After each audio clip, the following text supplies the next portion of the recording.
Hey, fellas! Welcome to Southwest Titans Fantasy Football League Week 10 preview. Yes, you heard it right. Week 10 preview.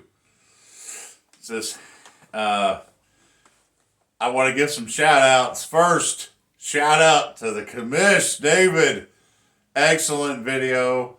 Thanks for filling in for the Week 9 recap. I was very entertained. Loved it all. Loved the joke. You know, it was nice sitting back and being entertained for a change and watching the video. So I really enjoyed it. I appreciate that. So that was my first shout out. Second shout out, Ozark Mountain Daredevils getting stud of the week. Congratulations, buddy. Long time coming. Glad to see it happen for you. And also, Paducah fans, congratulations on your first win of the season. So happy that it happened last week. I'm so happy for you. You're so good. It's so exciting.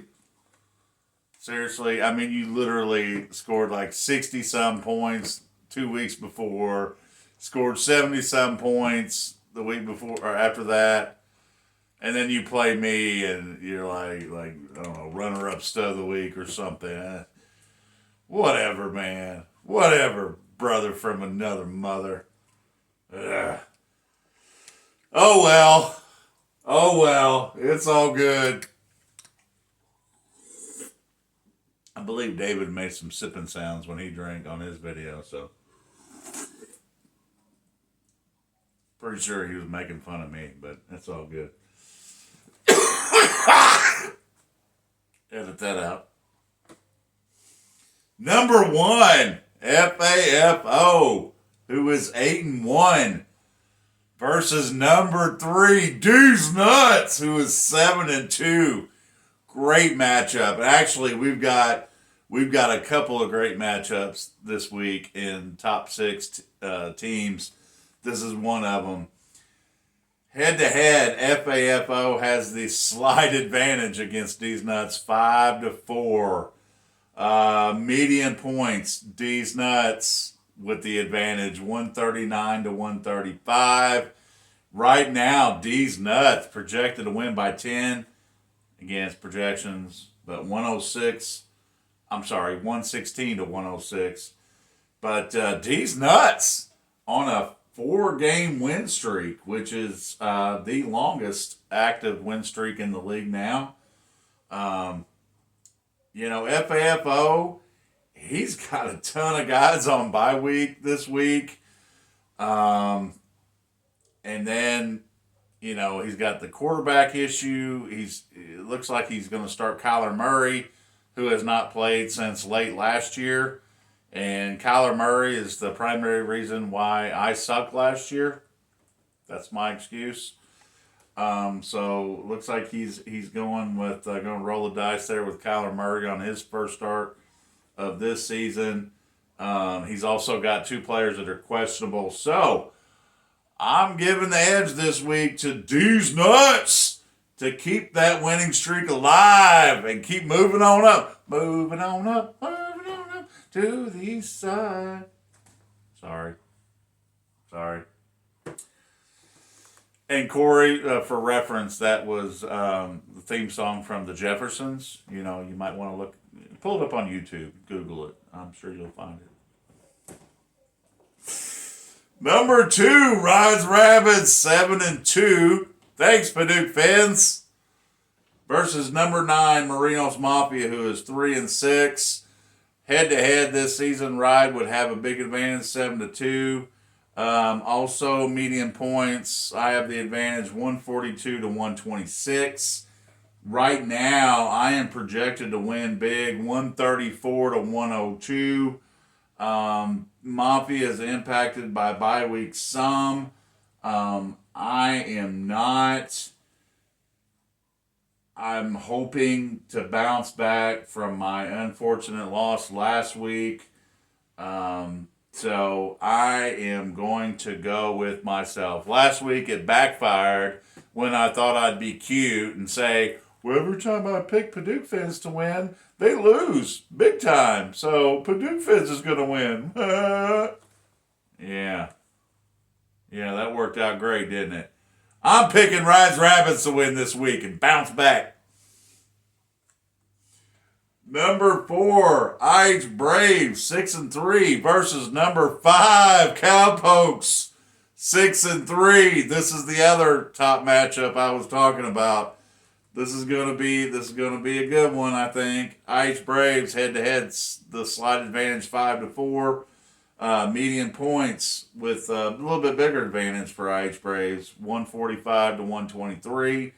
And then projection right now, I mean, it's almost dead even. I think IH Braves by a couple of points.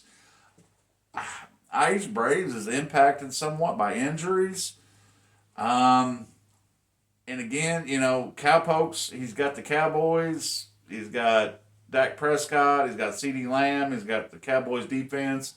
They're going up against a shaky Giants team this week. I just because of that, I am going to give the edge to Cowpokes to overcome number 4 IH Braves, who, for most of the season has been one of the highest scoring teams, if not the highest scoring team at times. But I'm going to give the edge to Cowpokes this week. So, that takes us to halftime joke. Probably not going to be as good as Davis, because Davis made me, he made me laugh out loud on that joke.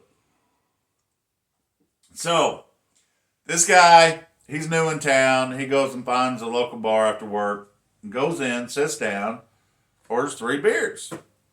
Bartender brings him 3 beers, but the guy sits there and drinks each one of the beers one by one by himself. And the bartender notices this, thinks it's odd, but he drinks each beer one at a time, and then he leaves. And this goes on every day after work for the next few weeks. And finally, the bartender was like, "Hey, buddy, I just want to let you know I can get you a fresh beer every time. You don't have to order 3 at a time. I'd be more than happy to give you fresh beers each time." And the guy's like, "Oh, no, I've got 2 brothers. One's a miner in West Virginia. Another one works on oil rigs down by Texas. And one of our commitments to one another, since we're all in different locations, is every day after work, we each go to a local bar, we order 3 beers, and we each drink them, and that way we're kind of like drinking beers together, even though we're not together." Bartender was like, "Okay, that's cool. I just want to let you know that." And he's like, "That's cool." So this continues on for several weeks, and then one day the guy goes into the bar, and this time he only orders 2 beers. And he drinks the 2 beers and leaves. And same thing happens every day for the next couple of weeks. The guy goes in and just orders 2 beers now. And, at first the bartender didn't want to say anything, but finally the bartender was like, "Hey, buddy, I'm really sorry." And the guy said, "What are you sorry about?" He said, "Well, I'm sorry about your brother." And he goes, "What do you mean?" He said, "Oh, well, I just assumed something happened to one of your brothers since you're only ordering 2 beers now." And the guy said, "Oh, no, both of my brothers are fine. I just decided to quit drinking." Come on, that was good. That was good. That was good. My notes, old school notebook.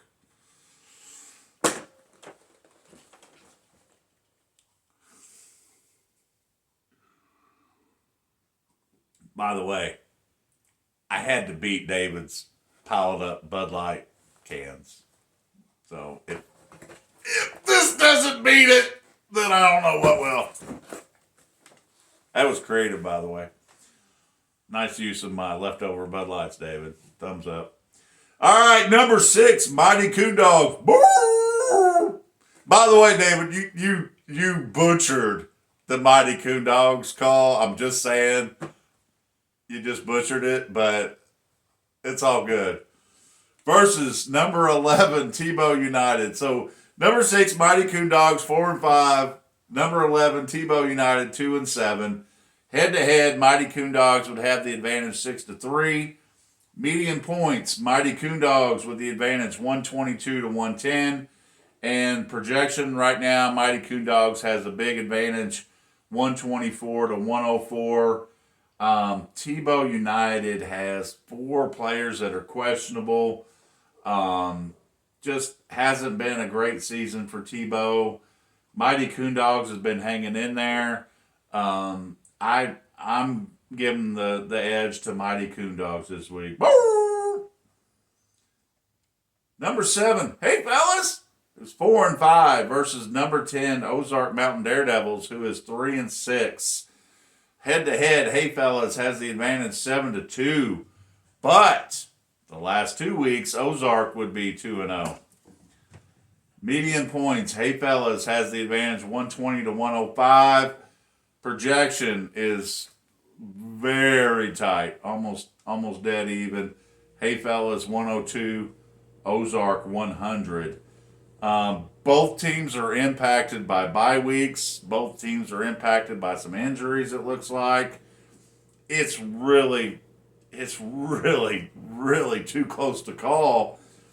You know, Ozark, he got his stud of the week by starting C.J. Stroud, Houston Texans quarterback that got 54 and a half points. I think that's the highest scoring quarterback total of 1 week this season. I know my Josh Allen got me 50 one time. I'm pretty sure that was the highest up until then.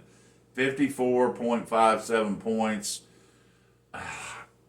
This is so tight. I honestly, they're playing the Cincinnati Bengals this week. Houston is. I don't know. I really don't know.